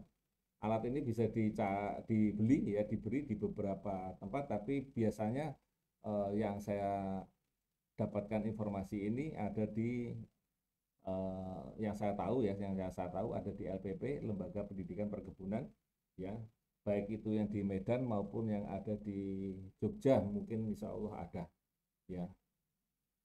Oke, ini teknis daripada matang sadap. Kalau rumus sadapannya adalah ada bentuk alur sadapan, maka ada S, P, dan C. Kemudian kalau panjang alur sadap adalah S1, S2. Kalau jumlah alur sadap ada 2S2 atau setengah spiral, ya, setengah spiral, jadi setengah separuhnya. Ya, jadi kalau ada kata S berarti dia adalah alur sadapnya, bentuknya spiral. Ada yang V, ada yang C atau arus membara. Kemudian ada juga yang pada tanaman-tanaman yang tua, ada yang namanya kita bilang adalah kita beresnya adalah model pakai atas bawah kanan kiri. Jadi empat-empatnya ada empatnya, di atas ada 2, yang di bawah ada 2. Jadi kita modelnya seperti sudah mulai sembarang ataupun C, ataupun modelnya pakai talang begitu ya. Kalau bahasa lapangannya adalah disadap dengan cara talang, 2 di atas 2 di bawah, karena memang sudah bentuk alur sadapnya sudah tidak sama lagi seperti buka sadap yang dari awal-awal. Itu biasanya pada umur-umur sadapan ataupun umur-umur tanaman yang sudah di atas 20 tahun. Ya, ini adalah frekuensinya. Ya, frekuensinya misalnya D2 berarti dia dipanen 2 hari sekali. Ya, D3 berarti dipanen 3 hari sekali, ya. Seperti itu. Nah, kemudian kita perlu mengenal nama-nama ataupun istilah, ya. Menyadap ataupun menderes adalah kegiatan yang melakukan pemutusan atau pelukaan pembuluh lateks atau getah karet sehingga lateksnya bisa keluar atau getahnya bisa keluar. Saat kapan itu kita melakukan penderesan pertama? Pada saat karet sudah dewasa yang siap sadap, pohonnya umurnya 4,5 sampai 6 tahun dengan lingkar batang mencapai 45 cm di atas 100 cm di atas penyatuan okulasi. Jadi di atas titik okulasi 100 cm atau 1 meter. Kapan waktu sadap yang terbaik? Ya, waktu sadap yang terbaik pada saat turgornya masih tinggi, yaitu pada pagi hari, kurang lebih ya sekitar jam 5.45. Bahkan kalau di Aceh pada waktu itu kurang lebih sekitar jam 4 pagi, ya, jam 4 pagi, ataupun sesuaikan dengan waktu daerah masing-masing. Berapa tekanan yang diharapkan untuk getah itu bisa menetes? Antara sekitar tekanan 10 sampai 14 atmosfer, ya. Ya, tekanan itu tertinggi pada saat pagi hari, maka pada waktu makin siang maka tekanannya makin turun. Kalau tekanannya makin turun, getahnya makin sedikit, ya. Jadi kenapa petani-petani karet kalau berangkat pagi-pagi sekali, bahkan kalau para teman-teman muslim kalau sholat pun juga sudah di lapangan, ya, sudah di lahan, ya, gitu, bersolat di sana. Ya, karena kita mengejar tekanan turgor yang tertingginya supaya mengeluarkan getah yang banyak. Kemudian berapa frekuensi penyadapannya? Pada 2 tahun yang pertama 3 hari sekali. Jadi pada saat umur yang sudah menggunakan dengan NASA, maka umur 5, 6, ya 5 dan 6 itu bisa kita sadap 2-3 hari sekali. Sementara setelah tambah 2 tahun, jadi umur kita keempat baru 2 hari sekali, ya 2 hari sekali. Ya, ini ada rumus-rumusnya cukup banyak. Kedalaman sadap yang disarankan, kedalamannya adalah sekitar 1 sampai 1,5 mili dari kambium. Jadi kalau kita menyadap itu cukup tipis ya teman-teman semua. Begitu tipisnya itu kalau kita menyadap sadapannya ataupun kulit yang kita pakai itu bisa ditiup. Jadi kalau kita taruh di tangan, waktu saya ujian ya di karet itu taruh aja itu gapannya itu bisa ditiup, artinya cukup tipis. Alat yang kita gunakan juga ya harus tajam, jadi kita pada pandai-pandailah penggunaan kulit karet ini supaya nanti penggunaannya cukup irit ya, sehingga nanti saat kembali lagi pada bukaan yang pertama atau mungkin setelah 5 tahun atau 8 tahun akan kembali kepada bukaan yang pertama, itu bagian batang yang nanti akan disadap kembali itu akan bagus ya, akan bagus. Jadi pemakaian kulitnya juga agak dihitung ataupun agak jangan boros-boros dengan menggunakan pemakaian kulit. Jadi begitu kita deres, ada kulit yang nanti akan kelupas, nah kulit itu ditaruh di bagian tangan, upayakan itu bisa ditiup. Itu artinya kemungkinan besar deresannya bagus, pisaunya tajam, dan penggunaan kulitnya agak irit ya. Kemudian alat sadap yang kita gunakan adalah khusus seperti pada gambar. Untuk bagian bawah dan atas agak berbeda ya teman-teman semua. Bagian atas adalah ada alat yang bagian seperti itu, karena mungkin pada umur-umur sekitar di atas 15 tahun kita sudah menggunakan dengan alat sadap yang mengarah ke atas. Sementara untuk bagian bawah ada seperti colekan seperti itu, dan itu perlu diperhatikan setelah kita deres ataupun kita mau menderes pulang bekerja begitu, maka itu segera digosok kembali supaya pada saat nanti menderes lagi pada keesokan harinya bisa tajam dan penggunaannya bisa sekali tarik lah kalau bahasa di lapangan ya, pada saat deres itu. Nah teman-teman dan mitra-mitra semua, ya oke, sambil saya melihat ini kolom komentar ya teman-teman ya, iya lumayan ini. Terima kasih semuanya teman-teman yang sudah hadir dan langsung melihat live di sini. Saya lanjutkan ya teman-teman semua. Dari hasil kebun karet maka akan kita bisa dapatkan dua. Yang pertama adalah lateks kebun. Artinya getah lateks yang diambil langsung dalam bentuk cair. Biasanya nanti dipanen kurang lebih sekitar jam 9, jam 10 atau mungkin lebih dari itu. Kalau kita menggunakan dengan teknologi NASA ini, upayakan mangkoknya ada cadangannya, karena biasanya kadang-kadang sampai tumpah-tumpah ya. Artinya kalau kita menggunakan, ada yang mungkin cara sederhana yaitu batok kelapa misalnya begitu, maka siapkanlah cadangan batok kelapa, karena biasanya penggunaan dengan teknologi NASA ini satu batok kelapa tumpah. Jadi mesti kita bikin dua.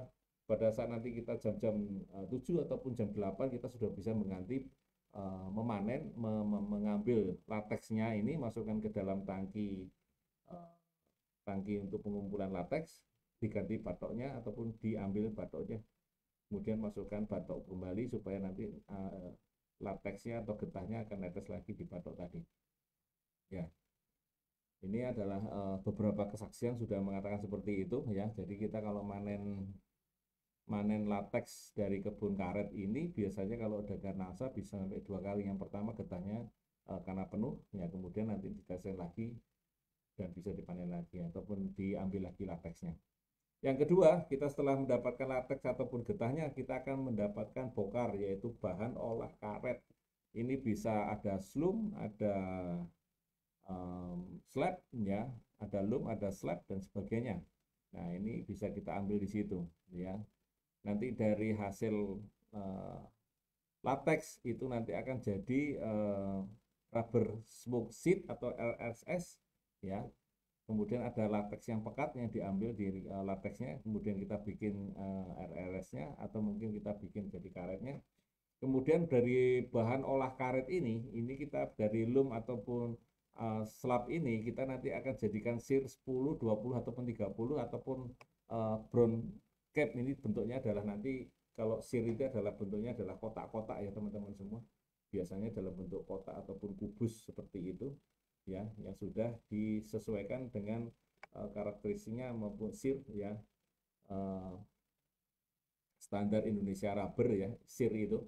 Kemudian ada 10, ada 20, ada 30, jadi sesuai dengan kualitasnya ya. Jadi yang di petani akan mendapatkan dari latex getahnya dan bahan olah karetnya yaitu dari loom ataupun dari slabs ya. Kemudian masuk ke pabrik akan diolah, akan menjadi bahan olah yang lainnya ya. Itu seperti itu kira-kira. Kemudian komponen latexnya itu sendiri itu ada beberapa fraksi, utamanya gitu ada fraksi karetnya, ada fray wesselingnya, serumnya, dan fraksi dasarnya. Nah, kemudian pemberian NASA ini akan membantu fraksi karetnya akan lebih banyak, sehingga nanti getahnya juga akan lebih banyak. Begitu pada saat nanti diasap pun akan lebih cepat kering, ya akan lebih cepat kering, dan proses pengasapannya itu akan lebih cepat. Kalau waktunya lebih cepat pengasapan itu kurang lebih biasanya diasapi sekitar 4 atau 5 jam, ini bisa mempercepat sekitar 2 jam. Jadi cuma 3 jaman itu sudah bisa kering ya. Ini keuntungan kita kalau menggunakan teknologi NASA, selain getahnya ataupun latexnya itu bertambah. Nah, pada saat nanti di pabrik itu akan membantu memudahkan dan mempercepatkan proses yang berikutnya. Ini adalah penyadapan yang secara umum yang dilakukan oleh teman-teman semua petani karet di lapangan. Ya, ini ada tanamannya masih remaja, taruna, dewasa, setengah tua, dan tua. Ya, ini sistem sadapnya akan berbeda-beda ya. Seperti itu bisa dilihat di situ. Ya, ini adalah kode-kodenya di kulit batang A. Kulit pulihan ini adalah kulit yang kembali pada bukaan pada A ya. Kulit pulihan B berarti kulit yang kembali pada bukaan yang B, dan seterusnya seperti itu. Ini adalah tabel estimasi produksi karet kering dan produksi latex ya. Ya, ini kalau kita pada umur kita dipanen ini yang belum pakai NASA, maka umurnya kurang lebih akan seperti itu. Jadi pada sadap yang pertama, kedua, dan seterusnya nanti akan dihasilkan kurang lebih ya. Ini adalah latexnya kurang lebih sekitar 2000 liter, maka dihasilkan sekitar 500 ya latexnya kurang lebih sekitar 2000 liter ya, 2000 liter per hektar ya, per tahun ya ini. Dan seterusnya mungkin bisa dibaca di sini ya teman-teman semua ya. Nanti tertinggi kurang lebih di usia sekitar antara 12 sampai 15-an lah ya, itu 12 sampai 15-an. Nah, ini kalau kita menggunakan dengan NASA ada beberapa tambahan usia produktifnya bertambah sekitar 2 sampai 3 tahun. Jadi akan bertambah sekitar 2 sampai 3 tahun usia produktif tanaman karet dengan penggunaan rutin teknologi NASA ini ya. Nah, teman-teman semua, apa yang kita dapatkan kalau kita menggunakan dengan teknologi NASA ini ya, tentu saja ada beberapa hal ya. Ada beberapa hal yang kita dapatkan. Pertama adalah latexnya meningkat, kadar karetnya meningkat, otomatis petani akan diuntungkan di situ ya, akan diuntungkan di situ karena latexnya akan meningkat. Kemudian kadar airnya akan menurun dengan sendirinya ya, karena latexnya meningkat, kadar karetnya meningkat, kadar airnya akan menurun. Yang berikutnya adalah saat treks itu getahnya masih tetap keluar. Biasanya pada tanaman sawit pun juga demikian. Pada saat trek maka buahnya akan sedikit, bahkan sampai tidak ada. Nah, pada tanaman karet juga demikian. Pada saat trek itu getah tetap keluar ya, tetap keluar. Walaupun tidak sama seperti dalam kondisi yang normal, tetapi akan tetap keluar. Ya. Kemudian tanaman menjadi sehat dan umurnya menjadi lebih panjang. Tadi tanamannya yang pertama adalah di awal itu ada beberapa kesaksian dari Jambi, Muaro Jambi, yaitu tanamannya buka sadapnya itu maju 1 tahun. Jadi yang mestinya dipanen umur 6 tahun, maju menjadi umur 5 tahun. Kemudian usia produktifnya bertambah 2 sampai 3 tahun, bahkan ada yang lebih. ya, tergantung dari rutinnya pemberian produk NASA ini pada tanaman karetnya. Ya, kemudian masa nanti pada fase yang tua di atas 25 tahun itu bisa mencapai sampai umur 27 ada ya, pernah ada ya tanaman karet yang umur 27 tahun. Ya, cukup gede ya, cukup gede dan penyadapannya sudah sistemnya adalah talang ya, artinya ada 4 bagian, atasnya 2, bawahnya 2 ya. Itu masih ada yang produktif. Kemudian proses di pabriknya, karena kita bisa mendapatkan kadar karetnya lebih tinggi, maka proses pemasakan lateksnya ataupun getahnya itu menjadi lebih cepat, ya, menjadi lebih cepat karena kadar airnya lebih sedikit, sehingga proses pengasapannya pun juga lebih cepat, ya. Dan hasilnya banyak yang masuk di RSS, artinya nilai jual daripada pabrik karet tadi mendapatkan hasil RSS-nya lebih baik dan lebih cepat. Baik, teman-teman semua, ini sekedar saya tambahan aja ya, sekedar tambahan aja. Ada yang namanya bahan olah karet atau bokar, ya, lateks ini adalah jelas tadi atau getahnya yang kita ambil dari kebun, ya. Kemudian ada lum segar. Lum segar ini adalah yang kita ambil dari batok kelapa ataupun tempat yang dihasilkan. Biasanya kalau sudah diambil lateksnya, kemudian nanti akan ada sisa, nah sisanya nanti akan menggumpal. Nah, gumpalan ini namanya adalah lem. Kemudian slab tipis adalah bagian biasanya gumpalan slab ini adalah di karet yang biasanya masih menempel pada bagian karet ya, bagian sadapan. Ya, maaf pada bagian sadapan namanya slab tipis. Kemudian ada nanti sheet angin ya, artinya sheet angin ini adalah sheet yang dibuat berdasarkan diangin-anginkan ya. Kalau ini sheet asap, rubber smoke sheet, itu berarti diasap ya. Ada yang diasap atau ada yang dianginkan saja. Ini adalah lateksnya ya, sekedar informasi saja. Lateks itu berarti getah yang diambil langsung dari kebun ya. Ada lumnya ya warnanya tentu saja kurang begitu bagus ya, karena namanya lam ya, warnanya agak sedikit kecoklatan. Slab juga seperti itu yang nantinya hasilnya adalah nanti sheet yang dibuat kayak kubus begitu. Ini untuk menjaga mutu lateks ya, ada bisa dibaca diri pembersihan daripada bidang sadap, pengumpulan lateksnya itu sendiri, pengawetan lateksnya itu sendiri, dan pengangkutan lateks itu ke pabrik ya. Nah, ini bisa dibaca juga. Di sini adalah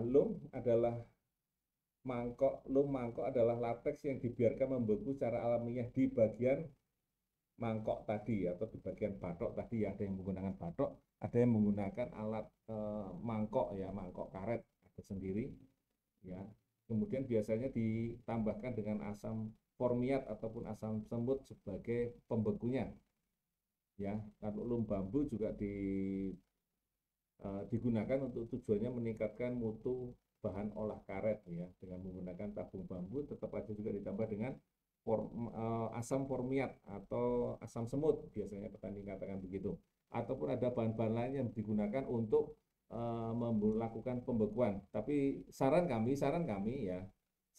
untuk pembekuan ini tidak menggunakan, ada yang menggunakan pupuk, teman-teman semua ya, teman-teman semua menggunakan pupuk untuk bahan pembeku karet. Ini disayangkan sekali kalau digunakan dengan penggunaan pupuk seperti TSP ya, misalnya ya, kita bukan dengan penggunaan TSP untuk pembekuan karet, maka nanti harga masuk ke pabrik tentu saja akan dihargai lebih rendah. Karena apa? Karena ini nantinya karet yang dihasilkan nanti itu memiliki elastisitasnya berkurang karena ada tambahannya TSP tadi. Jadi antara getah karet yang alami dengan nanti getah karet yang sudah sudah dibekukan dengan pemberian TSP tadi, itu akan memberikan elastisitasnya berkurang sehingga petani akan dihargai dengan lebih rendah ya. Padahal getah karet ini salah satu keuntungan daripada karet alam ini adalah elastisitasnya ya, karena tidak bisa digantikan dengan karet sintetik, di mana karet sintetik ini kelenturannya itu tidak ada atau benar-benar sangat kurang. Sementara karet alam ini kelenturannya yang dicari oleh para industri-industri, terutama kayak industri ban ya. Rata-rata kita ini larinya ke industri ban di mana hampir 70% larinya adalah ke industri ban, karena ban ini membutuhkan bahan karet alamnya minimal adalah 30% dan tidak bisa digantikan oleh karet sintetik. Ya, kemudian produk hasil daripada karet Indonesia ini rata-rata juga banyak diekspor sekitar 80% begitu kurang lebih. Jadi lebih banyak untuk dijual ke luar negeri ya, untuk digunakan untuk pembuatan ban dan seterusnya. Karena karet sintetik tidak bisa mengganti 100% karet alam. Jadi karet alam ini tetap dibutuhkan sampai kapanpun, karena kita tahu yang namanya mobil motor makin lama makin banyak ya, penggunaannya juga makin lama makin banyak. Ya, karet alam manfaatnya cukup banyak di situ. Kelenturannya tidak bisa digantikan oleh karet sintetik. Ini adalah slab ya, slab ini bermacam-macam. Jadi biasanya dia menempel sisa pembekuan karet yang ada di bagian batang dan sebagainya. Ya, jadi bermacam-macam, bisa dibagi tiga seperti ini. Ada slab yang asap cair, ada slab tipis ya, yang dari mangkok yang dibekukan, kemudian slab giling yang nanti digiling ya. Ini biasanya menempel pada bagian karet, jadi ditarik begitu di bagian bidang sadap itu ada yang membeku, ditarik aja begitu. Kemudian ada bagian yang di bagian bawahnya ditarik aja. Nah, ini adalah bagian slab. Kemudian ada yang nanti digiling dan seterusnya. Kemudian sheet angin atau unsmoked sheet, ya ini adalah lembaran karet yang bekuan dari latex yang digiling dan dikeringkan dengan kadar karet keringnya 90%. Jadi setelah disaring ya diencerkan dengan rumus-rumus seperti ini ya, kemudian dibekukan, kemudian dimasukkan ke dalam aluminium plastik dengan ukuran seperti yang tertera 50, 25 cm dan 60 cm, kemudian dipotong ya, kemudian diperam kurang lebih 1 jam, giling dan dicuci ya, kemudian di proses penggilingan, ditiriskan, baru dikeringkan di dalam gudang, siang hari dibuka gitu ya, diangin-anginkan, jadi tidak dengan diasapkan. Lain halnya kalau kita dengan menggunakan sip asap atau RSS ribet smoke sheet ini, jadi diasapi ya. Bedanya dengan diasap atau tidak diasap ya, kalau diasap bisa kurang lebih sekitar 4 hari, tapi kalau dengan menggunakan teknologi NASA ini cukup 2 hari atau 3 hari, maksimal 3 hari itu sudah lebih cepat, karena sheet ini kadar karetnya lebih tinggi. Jadi seperti ini adalah sheet ya. Ini adalah proses dari getah tadi. Ini sekedar informasi teman-teman semua ya. Rubber smoke sheet ini begitu getahnya dimasukkan, dicampur dengan bahan-bahan tertentu, kemudian dipotong-potong seperti ini, dibiarkan ya. Kemudian setelah itu diambil batasnya ya, airnya dimasukkan seperti itu, kemudian ditambahkan, digiling terlebih dahulu. Setelah digiling, diperas, kemudian diangin-anginkan. Setelah diangin-anginkan baru diasapi ya. Setelah diasapi baru dipilih RSS itu masuk kategori yang mana. Apakah standar mutu yang satu ya, satu ini adalah gelembung udaranya kepala jarum. Kalau untuk RS2 adalah 2 kali kepala jarum, yang RS3 adalah 3 kali kepala jarum. Ya, ini masuk di mana? Dipisahkan, baru kemudian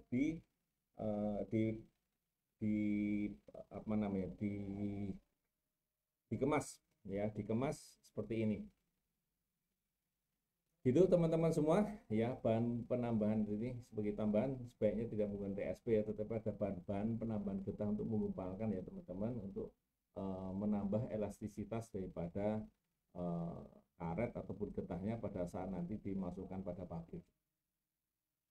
Ya, itu kira-kira teman-teman semua informasi tentang tanaman kita yaitu di karet ya. Mudah-mudahan bisa memberikan manfaat ya, ataupun ada pertanyaan bisa ditanyakan ya, di kolom komentar ya, ataupun nanti ditanyakan pada kami ya. Mudah-mudahan ini bisa memberikan manfaat pada teman-teman semua.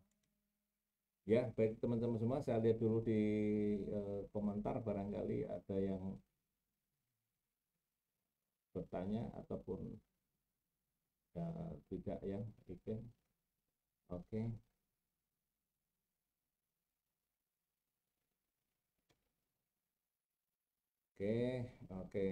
saya lihat di sini. Oke.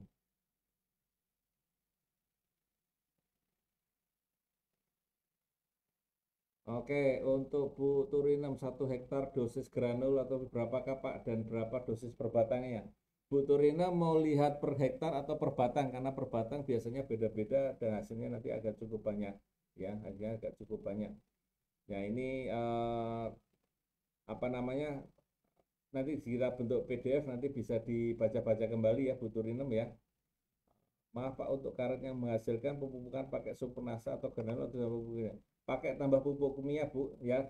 Tabelnya nanti bisa dibaca kembali ya, dibaca kembali di PDF-nya. Ya, gitu Ibu-ibu ya. Em, ya, mungkin ada lagi yang ingin ditanya di sini. Iya, nanti dibaca kembali ataupun mungkin ditanyakan kembali boleh ya. Oke, terima kasih. Ini Pak 1 hektar karet sudah bisa butuh berapa. Ya, sekali lagi untuk pemupukan tabelnya bisa dibaca ya Bapak Ibu ya, bisa dibaca pemupukannya, tabelnya rata-rata antara kalau untuk granul adalah 5 sampai 7 sak per hektarnya atau 6 sampai 7 kilo per hektarnya supernasa per hektarnya. Oke, seperti itu teman-teman semua. Iya. Oke, ada pertanyaan lagi? Monggo, kalau mungkin tidak ada, saya tutup. Terima kasih atas waktunya, terima kasih atas teman-teman semua menonton dari awal hingga akhir yang ada menonton hari ini.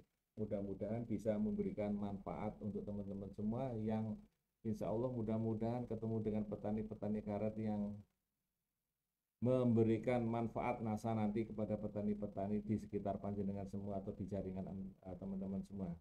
Baik, terima kasih atas waktunya. Mohon maaf atas segala kata ini, mudah-mudahan memberikan manfaat yang lebih baik. Terima kasih. Wassalamualaikum warahmatullahi wabarakatuh. Semangat pagi teman-teman semua. Sukses untuk teman-teman semua. Oh, ini ada yang mesti nanya ya. Oke, saya mau tanya pohon karet usia 20 tahun. Pemupukannya sedikit beda ya Bu Hadiatun ya. Beda. Nanti dilihat lagi di tabelnya bisa dilihat ataupun nanti bisa dilihat di apa namanya PDF-nya ya Ibu ya. Oke. Dosis per hektarnya apa Bu? Yang dosis per hektar 6. Kalau untuk per hektarnya Supernasa kurang lebih 6 sampai 7 kilo per hektarnya. Kalau granulnya antara 5 sampai 7 sak per hektarnya untuk nasanya ya. Ya ditambahkan nanti di apa namanya pupuk, tambahkan dengan glionya ya Bu ya. Oke, terima kasih teman-teman semua. Saya tutup ya. Tadi sudah saya akhiri. Sampai ketemu lagi di tema dan tema-tema yang lain. Terima kasih.